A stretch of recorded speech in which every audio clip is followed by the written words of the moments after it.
Kitab ini berjudul Fadilatul Quran wa Hamalatihi bis Sunnah al-Mutahharah. Nah, kira-kira hammam, fadl. Laisa hammam, nah, hammam. Baik.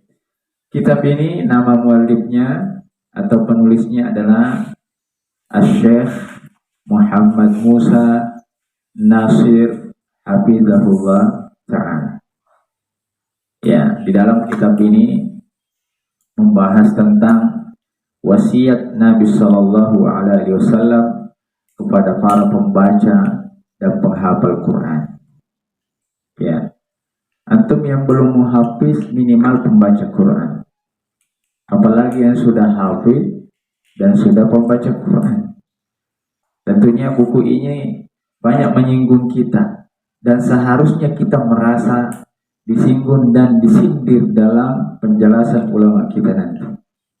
Nah, kenapa ini penting untuk kita bahas? Karena kita ini masih dalam proses membaca dan kemudian menghafal. Yang sudah muhafiz pasti sudah menjadi qori, artinya pembaca. Nah, tapi tidak semua yang qori, yang membaca sudah menjadi muhafiz. Baik. Satu di antara yang disampaikan oleh penulis, ya, karena kita ambil yang insya Allah penting semua, namun yang paling kita butuhkan, ya, yang paling kita menjadi sebab motivasi, ya, dorongan untuk kita sama-sama memperbaiki diri, khususnya kita para pembaca dan penghafal Quran. Ya, jadi yang kita ambil yang disebutkan oleh ulama kita adalah akhlak li ahli Quran.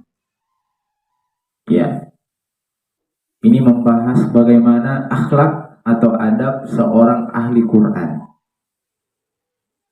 Jadi kita ini punya karakter atau kita punya ciri khas tersendiri. Nah, kita tidak sama dengan orang yang tidak belajar Quran. Kita tidak sama dengan orang yang tidak membaca Quran. Jangan sampai level kita secara hakikat sama dengan level orang yang tidak membaca dan mempelajari Quran atau yang tidak menghafal Quran. Allah sudah sampaikan bahwa tentu yang berpengetahuan dan tidak berpengetahuan itu berbeda. Apa ayatnya? Nah, sampai yang apa? Hal yastawil ladina ya'lamuna wal ladina la ya'lamun. Apakah sama antara orang yang mengetahui dengan tidak mengetahui? Tentu tidak sama. Tidak sama antara orang yang baca Quran dengan tidak baca Quran. Nah,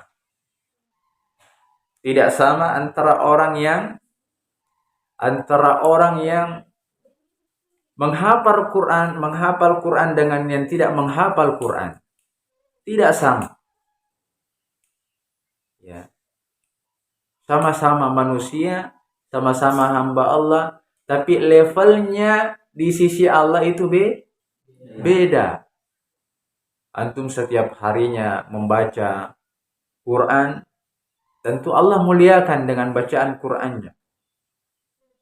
Ya, membaca alif lam mim saja itu sudah mendapatkan 30 pahala. Ya, karena alif itu harfun, satu huruf. Ya, kemudian lam itu satu huruf harfun, kemudian mim itu satu huruf. Ya, kemudian Allah lipatkan menjadi 10. Dan kemudian 10 itu lagi memiliki ranting. Dan begitulah seterusnya. Betapa banyak pahala yang Allah sediakan.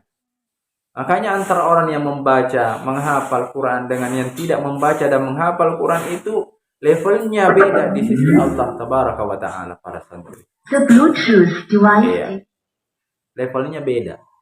Oleh karena itu, kita harus memposisikan diri kita sesuai yang diposisikan Allah Tabaraka wa Ta'ala. Jangan menghinakan diri kita dengan hal-hal yang sepele. Iya, zahirnya kita adalah pembaca dan penghafal Quran, tapi ternyata terkadang levelnya itu turun drastis, lebih hina dibandingkan dengan orang yang tidak pernah baca Quran dan tidak menjadi penghafal Quran. Ya, jadi para santri, jadi akhlak itu perlu kita jaga, khususnya kita ini sebagai pembaca dan penghafal Quran. Ya, makanya penulis menukil perkataan Al-Imam Al-Ajurri. Ya, kata beliau, seorang penghafal Quran itu yang paling pertama dan paling diutamakan, hendaklah dia bertakwa kepada Allah. Ya. Jadi yang pertama itu takut kepada Allah, bertakwa kepada Allah. Jadi sifat ahlu Quran, ya, ciri khas ahlul Quran, waalaikumsalam, ya, dia takut kepada Allah, dia bertakwa kepada Allah Tabaraka wa Ta'ala. Dengan takwanya itu menjadi ciri khas bahwa dia pembaca dan kemudian penghafal Quran, dimanapun dia berada. Ya. Hanya ketika Nabi SAW bersabda, hadis ini dalam hadis Al-Arba'in, ya, antum sudah pelajari, ittaqillaha aitsuma kunta, bertakwalah kepada Allah di mana saja kalian berada. Ya, ini secara umum. Ya, bagaimana dengan kita yang sudah setiap harinya berinteraksi dengan Quran, membaca Quran, ruh Quran yang sudah kita, alhamdulillah, insya Allah sudah kita miliki. Ya, yang nampak ini sering kita baca, zahirnya Quran kita sudah kuasai. Tinggal bagaimana implementasi daripada ruh Quran itu betul-betul, ya, menjelma menjadi akhlak, menjadi perangai, menjadi, ya, adab yang betul-betul merubah pribadi kita menjadi pribadi yang soleh, yang semakin takut kepada Allah karena berkah daripada bacaan Quran dan hafalan Quran kita. Ya, antum sering baca ayat-ayat tentang takwa. Ya, bahkan dalam khutbah-khutbah antum sering dengar, ya ayyuhalladzina amanu ittaqullah, ittaqullah. Dan inilah salah satu karakteristik yang harus dimiliki oleh ahlul Quran, adalah takut kepada Allah Tabaraka wa Ta'ala. Ya, innallaha ma'al muttaqin. Sesungguhnya orang-orang bertakwa itu bersama dengan Allah, atau sesungguhnya Allah bersama dengan orang-orang bertakwa. Ya, innalil muttaqina mafada. Sesungguhnya orang bertakwa itu mafaz. Mafasa itu artinya beruntung, najih, sukses. Iya. Dan banyak keutamaan-keutamaan lagi bagi orang-orang yang bertakwa di sisi Allah. Ya. Bahkan orang yang tidak memiliki takwa kepada Allah itu tidak bisa masuk surga. Ya. Karena surga ini hanya dipersiapkan, diperuntukkan untuk orang-orang bertakwa, yang luasnya, ya, seluas langit dan bumi, uiddat lil muttaqin, yang diperuntukkan, dipersiapkan untuk orang-orang yang bertakwa. Itu dalam surah Al-Imran. Jadi karakteristik orang yang ahlul Quran yang pertama adalah, ya, takwa kepada Allah, hasyatullah. Dia takut kepada Allah Tabaraka wa Ta'ala. Itu pertama yang digambarkan oleh penulis buku ini. Jadi dia hendaklah bertakwa kepada Allah, Ya, baik dia ketika sendirian maupun dalam keadaan dia di tengah-tengah manusia. Makanya tadi hadisnya jelas, ittaqillah haitsuma kunta. Kemudian yang kedua, dia bersifat wara. Nah, ini dengarkan prasanti. Wara disebutkan oleh ulama, yakni al-wara minat ta'am, minal ma'kulat. Ini perlu pembaca dan penghafal Quran itu harus waraknya terhadap makanan itu. Jangan terlalu berlebihan kalau makan. Makannya 10 piring. Sampai-sampai tidak bisa bernapas. Ya. Makanya dalam Quran itu kulu washrabu wala tusrifu.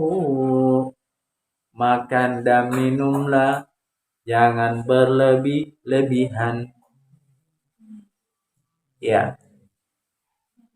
Kayaknya ada buku yang pernah saya baca tentang Tibun Nabawiyah yang ditulis oleh Al-Imam Ibnu Qayyim rahimahullah ta'ala tentang makanan. Salah satu yang membuat orang malas ibadah kepada Allah adalah terlalu banyak makanan yang masuk dalam perutnya, lambungnya. Iya, aja mutak lupa bos. Jangan terlalu banyak makan. Sisakan lambungnya itu jalan untuk bernapas. Jangan terlalu penuh sampai di tenggorokan. Ya, silalona mandre 2 peni matan Indomie sih. Puro si mandre Indomie meli si karopo. Puro si mandre karopo, mandre si Indomie. Andre nilolo oli. Jadi penghafal Quran itu jangan terlalu banyak makan. Jadi al-wara minat ta'an atau minal ma'kulat. Ya, paham dong? Ya, Allah Akbar.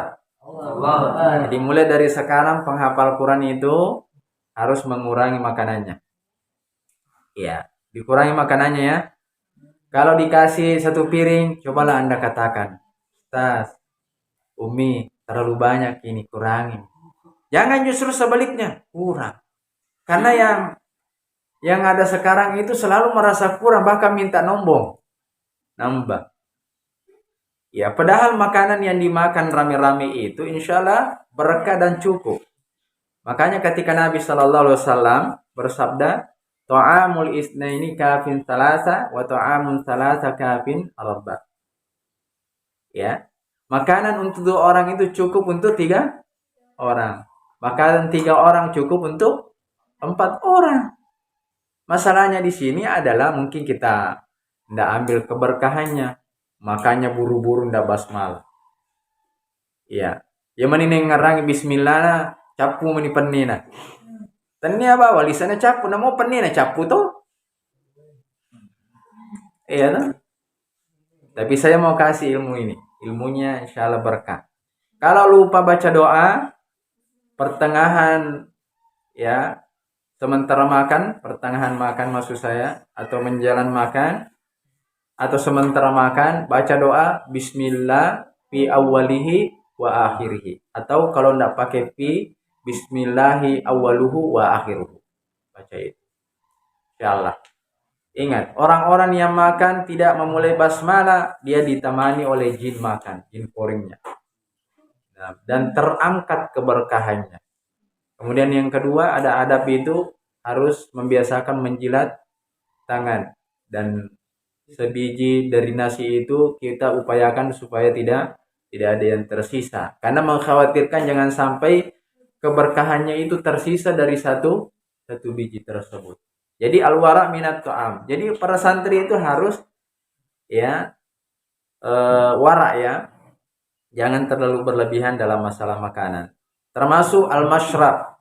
Jadi at-ta'am wal masyrab atau al-ma'kulat wal masyrab. Termasuk minumannya. Kalau sudah minum air hangat, jangan lagi beli teh kotak. Ya, sudah lagi beli kotak, beli lagi teh poci. Sudah lagi beli teh poci. Ya, beli lagi. Ya, apa lagi? Obat. Ya. Putri, jangan selalu beli begitu ya. Ya, kena kok kanker nanti. Tahu artinya kanker? Kantong kering. Ya, mahal. Jadi saya minta ini jangan selalu minta pembeli apa? Mahal. Baik. Jadi kurang makan, dikurangi, tidak, bukan berarti tidak makan, dikurangi makanannya dan minumannya, jangan terlalu berlebihan. Ya, termasuk jadi at-ta'am atau wal ma'kulat wal masyrab wasyugul. Jadi syugul ini artinya kesibukan. Kesibukan dalam hal perkara duniawiyah. Ya. Ini banyak yang selalu disibukkan dengan perkara-perkara duniawiyah yang tidak ada hubungannya dengan bacaan Quran, tidak ada hubungannya dengan hafalan Qurannya. Bikin layang-layang lah, bikin surat-surat lah. Baru suratnya itu saya tidak tahu mau dibawa kemana, ke Hong Kong kah, ke Amerika kah? Ya, tidak usah jauh-jauh Ardi. Bagusnya itu J dan T ini dekat. Kirim ke Hong Kong juga bisa insya Allah. Ya. Allah Akbar. Allah Akbar. Jadi dia tidak menyibukkan diri dengan hal-hal yang tidak dibenarkan atau tidak ada manfaatnya. Ingat sering kita membaca hadis ya, min husnil islamil mar'i tarkuhu malan, yani dari sebaik-baik orang muslim itu meninggalkan sesuatu yang tidak membawa faedah guna. Kalau kita penghafal Quran, kita calon penghafal Quran, sebaiknya hal-hal yang kita lakukan, yang kita kerjakan itu yang berkaitan dengan Quran. Ya, bukan cuma ya nulis-nulis doang. Bolehlah nulis, mungkin nulisnya mufradat ya, atau menyalin, atau hal-hal yang berkaitan dengan pelajaran di rosa yang lain, pelajaran-pelajaran yang lain. Ya, ada pun yang tidak ada kaitannya dengan pelajaran, tidak ada kaitannya dengan bacaan Quran kita. Ya, kita berusaha semaksimal kemungkinan untuk meninggalkan hal tersebut karena mengkhawatirkan ya kita terlalu banyak membuang-buang waktu. Kemarin atau beberapa hari yang lalu kita sudah membahas bagaimana pentingnya waktu ya bagi seorang penuntut ilmu, sampai kita mengatakan al waktu ampas la ta'ud. Waktu itu seperti napas, dan napas yang sudah keluar tidak akan pernah kembali lagi untuk kita hirup. Ingat, waktu itu adalah pedang. Pedangnya al-waktu kasai. Waktu itu seperti pedang. Dan apabila kita tidak memanfaatkan sebaik mungkin, maka pedang itu kembali menebas batang leher kita. Na'udzubillah, tsumma na'udzubillahi min dzalik. Jadi dia tidak menyibukkan diri dari hal-hal yang ya, yang tidak ada faedah guna untuk dirinya.